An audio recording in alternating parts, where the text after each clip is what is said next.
Welcome back to Trails in the Sky the Third. Last time we got acquainted with the Hermit's Garden, which will be our home base going forward, and now we're finally getting to the real meat of things.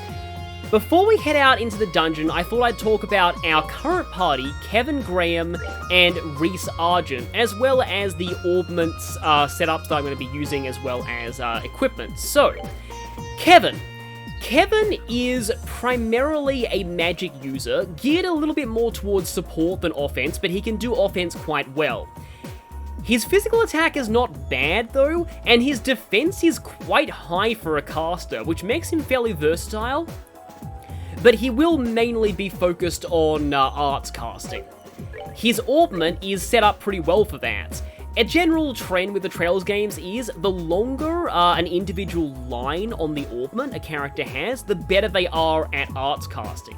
Kevin has almost the entire augment as one line, with just one outlier here, which makes him pretty good at arts casting. His central slot is restricted to time, which is a good thing because time quartz are the best in the game. So that's already pretty great. They'll give him more speed, which helps him with his cast time. Kevin also has Grail Sphere, which is probably the best S-craft in the entire game. And all of this will be familiar to you if you've played Trails in the Sky SC, where Kevin was an amazing party member, and in this game, he's the protagonist, so he's forced into the party for most of the game, which is amazing. One thing I will say about Kevin, though, is that while he is mostly support, he does get a couple of upgrades in this game, the first of which you've already seen, Mortal Punishment, that make him a little bit more offensively inclined. So, as I've said, he's actually quite a balanced character. And now Reese. Think of Reese as being like Kevin, but leaning more towards physical attacking than arts. She's the more physically inclined paladin rather than the spellcasting paladin in D&D terms. Reese overall is kinda average in most of her abilities. Once we start getting dedicated physical attackers, she won't be as good as them. And her augment, while having decent line length, is still not the best when it comes to pure casting. However, Reese is incredibly useful because of Holy Blessing. You saw that in the Gilbert fight, but Holy Blessing alone makes Reese one of the better party members. That 50 CP recovery is ridiculous. 2 uses of that on Kevin and he's already ready for another Grail Sphere, and that combined with other methods of recovering CP, it's just like all in all, Holy Blessing is fantastic and you want to use it as much as possible. So I'm going to be going to use into my augment setups now, so obviously I want both of us to have Action 1 if possible, and we're both going to take Cast 1 as well. Oh right, no, only Kevin had a Cast 1. Could I afford a second Cast 1? I think I can't afford a second Cast 1, that's fine. And really for now, I guess I'm just going to stack... There's like not a whole lot we can really do with our augment setups at the moment. This does work somewhat against the attack one, but at the same time I do like having the versatility of having all those elements, and then I can give you EP1 on top of that. So I'll talk about this after I've gone over Reese's arts. I'll just stack on EP1. Again, I'm mostly just putting a lot of things here.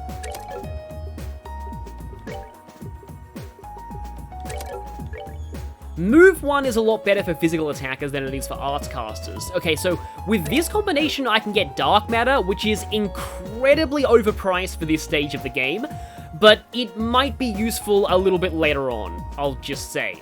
The thing that is very useful now is, you want to make sure, and if you're using any Mirage Quartz, you'll automatically have this, Ascension. You want this on both Kevin and Reese before you head out. And one final thing before heading out, equipment. So we just picked up these 2 things as our carryover items. The Lunar Seal you will always get from any transfer, but the Solar Seal requires you to have had a Bracer rank of A. Lunar Seal increases the rate at which you gain CP for attacking and being attacked. Solar Seal has your CP automatically fill up by a small amount every action. Not just your character's turns, but every action that occurs in combat, even enemy actions. So this adds up very quickly. If you've played SC, you'll recognize these as just Gladiator Headband and Gladiator Belt with different names. So you could give this to Kevin for easier Grail Spheres, but I personally, at least at this point, like giving the Solar Seal to Reese, because Reese's CP is essentially everyone's CP, thanks to Holy Blessing. So the more that she has, the better. And I'm going to go ahead and give the Lunar Seal to Kevin in that case. The slight reduction in defense can be an issue on Nightmare, but on Nightmare everything 1 to 2 shots you anyway, so it's not like a little change in defense is going to help. That's all the preparation. Let's go.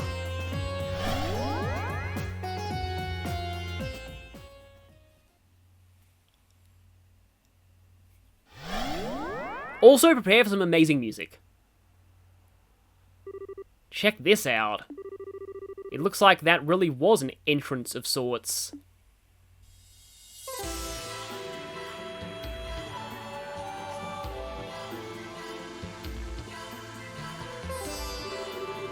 We still seem to be in the same bizarre enclosed space as before. We've got quite a long road ahead of us, don't we? We sure do. Kevin! The music has been interrupted!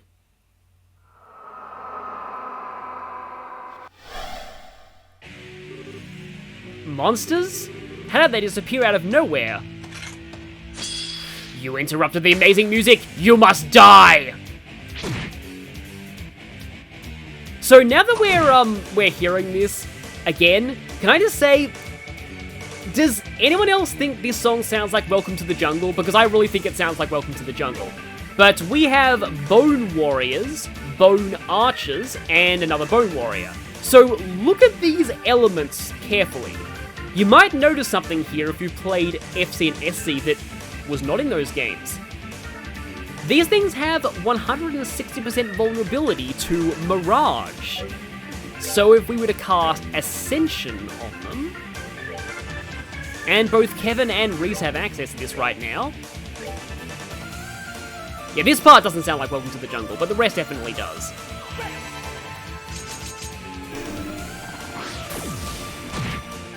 And one shot. It's barely not a one-shot on Nightmare from what I found, but it's a one-shot in every other difficulty. Except from Reese, because her magic isn't as high. But it can inflict Seal, which prevents enemies from using physical attacks or crafts. Very, very useful when you're fighting things that can only attack physically. Great, the Archer's going next, and Reese is incredibly low. I guess I can use the egg salad sandwich here. I probably should have killed the Archer first now I think about it. Definitely going more for Reese here, but, okay.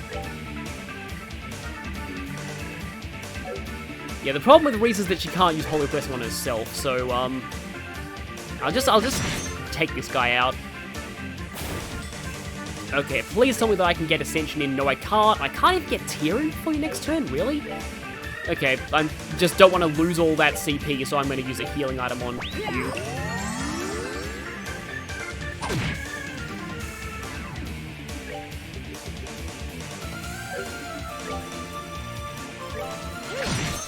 Yeah, definitely can't finish this thing off with our... Okay, finally I get Tyrion before this thing attacks. With our basic attacks. Healing arts have typically much lower cast time than attacking arts, so that's good to know. I am... Okay, that was insanely lucky. That was weird, but yeah, let's just finish you off. Yeah, you can see the effects of Kevin's cast 1 quartz here, reducing cast time. Reese just couldn't get her arts in fast enough.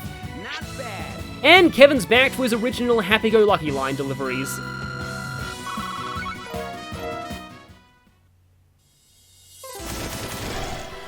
There! The music has been avenged! How can this be? I know exactly what you mean. There are a whole lot of monster types in our world, but that's my first time seeing any like that. This is like being in a totally different realm. And the monsters weren't even the strangest part. Tell me about it. The elements against them weren't your usual affair either. Exactly. The three elements of space, mirage, and time were in effect during that battle too. Not just the traditional four elements. Very observant, rookie. Didn't think you'd notice to that extent. This points to yet another clue that we're a long ways from home. I mean, you'll find a boatload of monsters that are weak to fire in Zemuria, but you're not going to find any that are weak to mirage. You know how it is. Indeed I do. Spiritually, the world in which we live is a relatively low plane of existence. To quote the Testaments, our world and the world of the goddess will forever be separate. She simply drops pebbles from above, known as miracles. Quoting word for word. Though, hey, I guess those are the basic principles. We just keep running into surprises. Space, time, and mirage, all here? It should be impossible.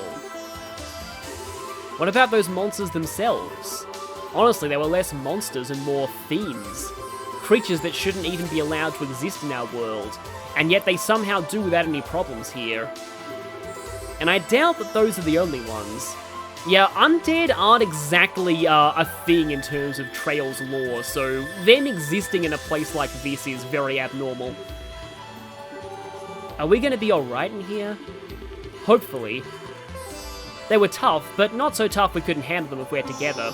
It's not like there's anything else for us to do back in the base area. Let's keep walking and see what we find, I say. It might be worth going back briefly to check our AWP setups though, seeing as we've got more elements to account for now. True. Oh, Kevin, let me give you this. What's this for? It's called a monster guide. It was designed to record data on monsters, their habits, their weaknesses, and the like. I think it would be wise for us to note anything and everything we come across here. Although I suppose Fiend Guide would be more appropriate here. You're telling me. You sure I can't just store all this info up in the old noggin though? I'm already putting enough stuff in the Graal's Written Notebook as it is. My hands are gonna go numb at this rate. You complain way too much, Kevin. You're a knight. Do your job. Yes, ma'am. No time like the present, I guess. Kevin just wrote in spooky, scary skeletons send shivers down your spine, didn't he?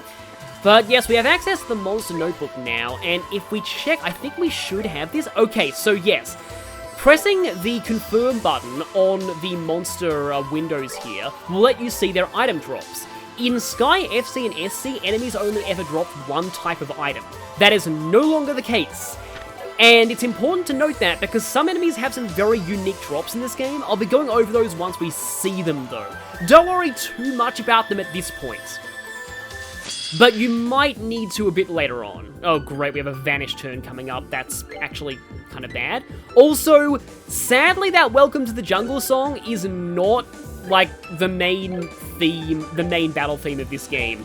This is still good though. I'm just going to Grail Sphere again because after a few battles we will be able to go back to the Hermit's Garden and recover our... I think Kevin's CP is glitched a little bit there actually. Never noticed that before, but I can also a Holy Blessing to get my CP back now if I wanted to. But I'm going to go for Ascension because that one-shots most of these enemies. From Reese, it should one-shot the archers. So from now on I should have Reese target them. We have a few crit turns coming up, but we're both protected.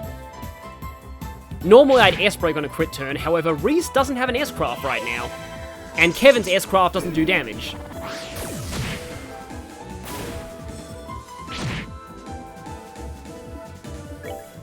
Okay, now, yeah, let's go for Ascension. And you can... Yeah, you're not going to quite kill them with Ascension, but it's still going to be doing more than your physical attacks. Don't let this fool you into thinking that this is going to be an arts-focused game, just like, oh, just barely didn't do it. Like, Sky SC. Arts are definitely good in this game, but physical attacks and crafts are also good. So, I like that, it's quite balanced. Okay, now I can Mortal Punishment these guys. And so as this battle ends, I can talk about something very, very, very important for this game. Alright, what's next? And that is that we both leveled up, so I don't need to use a healing item or go back to the garden after this. I was thinking that I would, but no, the really important thing about this game is that the TLDR version is that if you want to get a certain reward later on in the game. You cannot run from a single battle until the start of the final chapter. It sounds ridiculous, but hear me out here. There is a reward at the start of the final chapter, in the Hermit's Garden, where there are two mutually exclusive rewards. One of them requires you to have run from 300 battles, and the other requires you to have fought 300 battles without running. Unless you want to grind up another 300 battles after you reach the final chapter, the most efficient way to take care of these is to fight your way through the entire game until the final chapter without running, if you want the one for not running, which in my opinion is a better item than the one for running. But I don't really recommend that unless you're a masochist.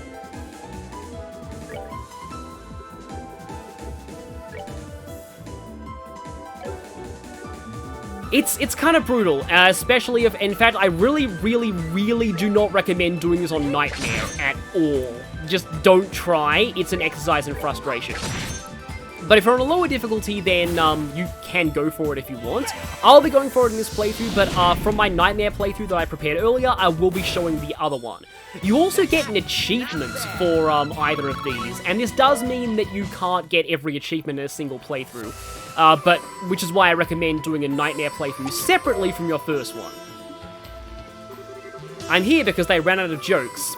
Our first chess quote for this place. So, I mentioned back in the prologue that you don't need to worry about missing chests that much in this game. So, almost I say, but almost every area in this game is revisitable, if that makes sense. So, you can go back to every single area in the game for the most part, and quite freely too. So you don't need to worry too much about missing chests in one-time dungeons like you did in Sky, FC, and SC. Which, admittedly, is, well, amazing. Yeah, I'll just say that, amazing. Nice miss there. I don't know if the evade quart's really helping. Evasion is not a hugely useful strategy in the Sky games. It's not nearly as ridiculous as it is in Crossbell and Cold Steel. You can never really make yourself, like, fully immune to attacks via evasion, and most enemies and bosses have ridiculously high dexterity, so it's not likely that they're gonna really, miss you all that much. Information. Did you know? It's true that Zin's name was once written as Zane, but another name change considered was Olivier's. The original suggestion was Oliver. This chest is glad that request never went through. One thing I love about the chess quotes in Sky the Third is that they actually go into some developer information and some behind the scenes about the localization, which is cool. Okay, so I'm going to need to give up a quartz on one of my characters in order to equip this, because Reese can probably one-shot the archers with Mind 1, though, is the problem. I kind of hate to give up HP 1, but it's not like it's giving us any extra healing arts.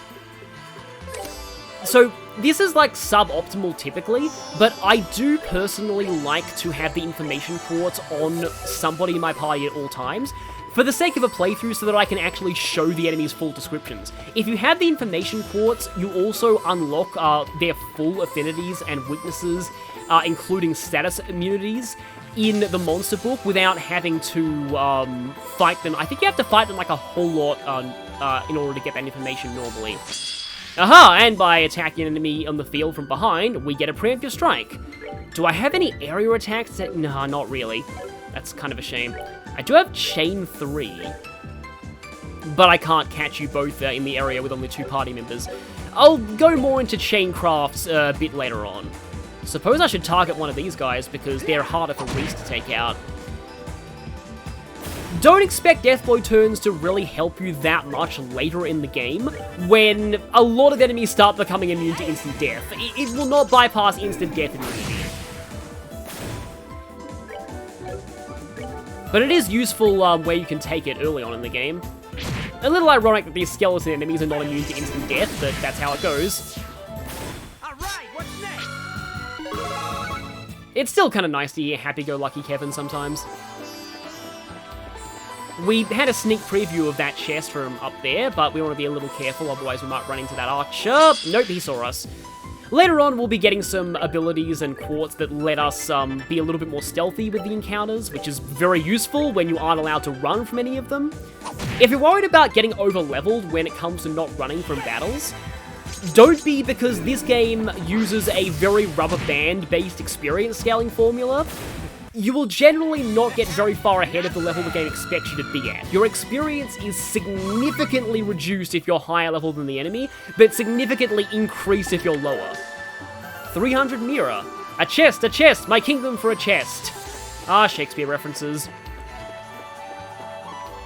We could go straight back to the garden now if we wanted to and buy more weapons, which is normally something that I would highly recommend. However, that's going to be a little bit more convenient to do if we progress a little further into the dungeon first. Now, you typically want to be upgrading your equipment a lot in this game, because, there's a barrier in our way, so we can't go that way, because equipment, as I'll show here, acts as a straight buff to your strength stat.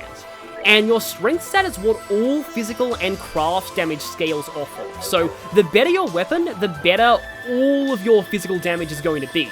And the way the damage formulas are set up in this game, this is the same in the other Sky games, but in case you need a refresher or in case you haven't played those games or watched my playthroughs, the damage formulas in this game are multiplicative when it comes to your strength and the enemy's defense rather than additive. What this means is that a tiny difference in strength and defense can make for an enormous difference in terms of damage. It can mean the difference between doing nothing and doing 1,000 damage. Like, even like 10 or 20 extra points of strength can make that difference. It's kind of insane, so you always want to keep your equipment up to date. No enemies in here, but we have this mysterious glowing stone. Huh? What's this? It's really pretty. It looks like a kind of cube of septium, but I don't think that's what it is. Yeah, maybe we should touch it and see what happens. I mean, everything else in this place apart from the skeletons has been pretty friendly, so what's the worst that could happen? Sealing stone. Does it seem harmful? Nope, seems safe to me. Wish I knew what it was though. The light coming off it's so warm. The kind of slow, rhythmic glowing from it reminds me of a beating heart in a way. Was that? There's our cube again. Visitor from afar. You who possess the cube. It's that voice from earlier. Just who are you? Where are you talking to us from? Raise that sealing stone before the monument in the garden. Then the barrier and the imprisoned shall... I can barely work out what it's trying to say. All I could get is we need to take this thing to the monument. But wait, if you do that, it's going to release the imprisoned, and then we're going to have to hit its toes or jump off a cliff and smack the thing into its head. I will unlock another power. Cube. Make use of it. The cube's warp functionality is now available. Remember when I said you could quite easily return to previous areas? To use it, click the icon at the top right corner of the screen, then select the location you wish to warp to. I also have this mapped to pressing the... I don't know what it's called, like the middle button on the PlayStation 4 controller, the kind of touchpad thing. I don't know what the official name of that is. What the? Beware the malevolent one. Gather strength, or you too will be forever...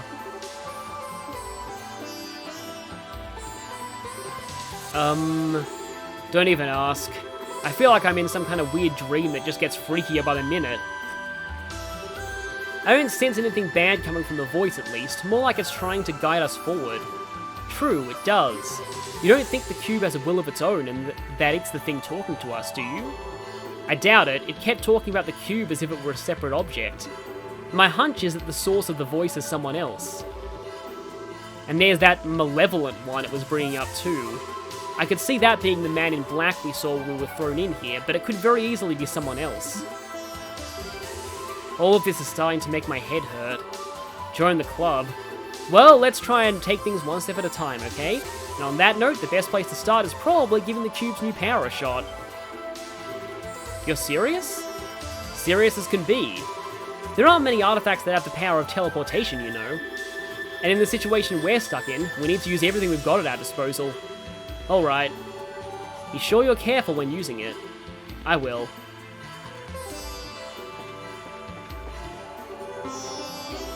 Oh, you really aren't allowed to leave here unless you warp with the cube. That's interesting, but yeah. So if we press this, we only have access to base area and Hermit's Garden.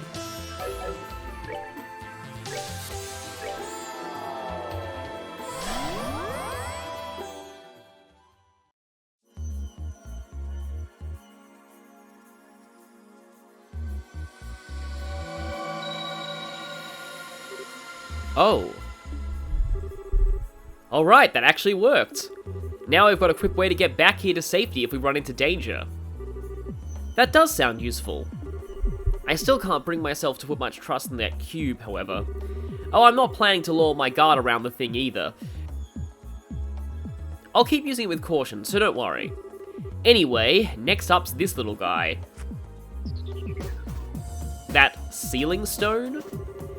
That voice made it sound like something would be released from it if we hold it up to the monuments. Any guesses? No, but I know how to find out the answer real quick. I'll handle holding it up. But I want you to stand by, prepared for a fight just in case. We've got no idea what we're dealing with here. Understood.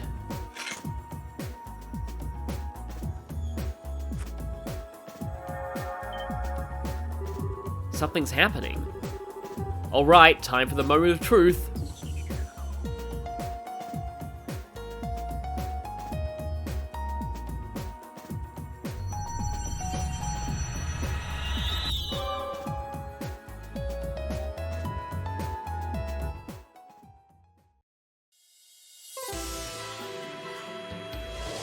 Well, it got rid of the barrier in our way at least.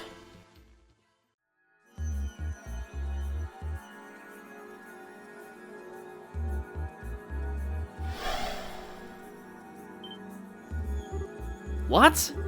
A girl? Huh? What was that light? Isn't she the girl from the professor's photograph? Huh? Kevin? You are Kevin, aren't you? I'm not seeing things? What are you doing here? Where do I even start? But yeah, it's the real deal. Good to see you again, Tita. Looks like you've grown a little taller. You noticed? I'm happy to see you again too. What brings you back to La Burle? Is this girl a friend of yours?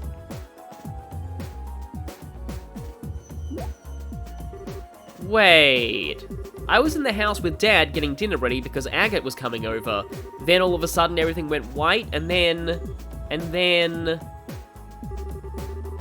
Where am I? This looks nothing like our house. Am I dreaming? Is this all a dream? Oh, right, I should pinch myself to check. Yep, this is the Tita everyone knows and loves, alright. She's adorable. So that's what happened. This is all because of that artifact Mom pulled out of the lake? Honestly, we can't even be sure right now. Especially as, if we assume that's the case, how'd you end up here when you were all the way over in Zeiss? It makes no sense. You're right. It sounds as though you two were fairly close to one another when you were sent here. The Granzel and Zeiss are really far apart. Based on your account, however, we were all surrounded by that light at roughly the same time. That's more than a coincidence in my eyes. Yeah, I think so too. Oh, whoops, I haven't introduced myself yet, have I? My name's Tita Russell. I'm an apprentice at Zeiss Central Factory. I'm Reese Argent, a sister of the Septian Church. I've heard a lot about you from Kevin and your mother. Oh, you've met Mom? I have. She showed me a photograph of you too. And now that I've met you in person, I can see why she boasts about you so much. Was she doing that? Oh, Mom. She didn't say or do anything inappropriate to you, did she? She tends to lose control of herself when it comes to people as cute as you. Lose control how? I'm sorry, I wasn't trying to be rude by calling you cute or anything. It's just that you're kind of quiet and really pretty, but you've got this really unique aura about you. Unique? You're every bit as sharp as your mother. The goddess doesn't make him more unique than Reese. Oh, please. Anyway, what are the two of you planning on doing now?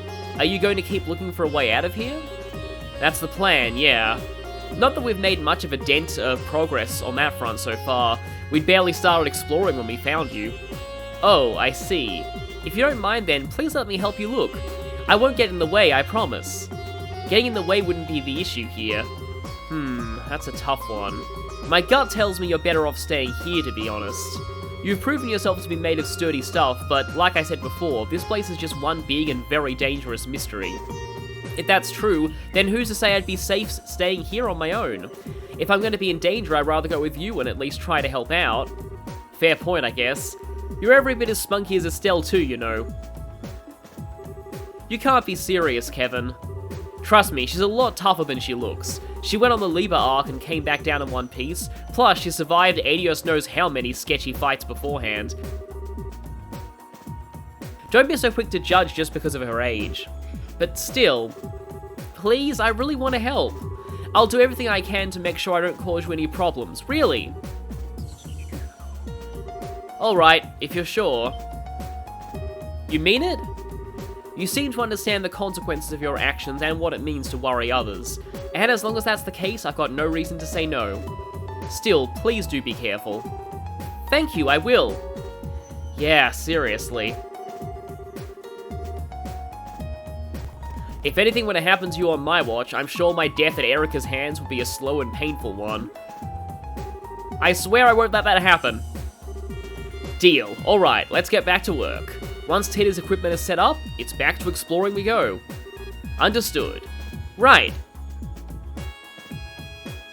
And with that, we have our third party member. The first one joining us from the Sky Games is Tita Russell. And I'll be taking her in to explore next time, because once we start progressing further forward, we'll be introduced to another major mechanic of this game, and that's gonna be a pretty long thing to cover, so I will leave that to its own video, and I'll see you then. I'll be going over Tita at the start of the next part too, so look forward to that next time.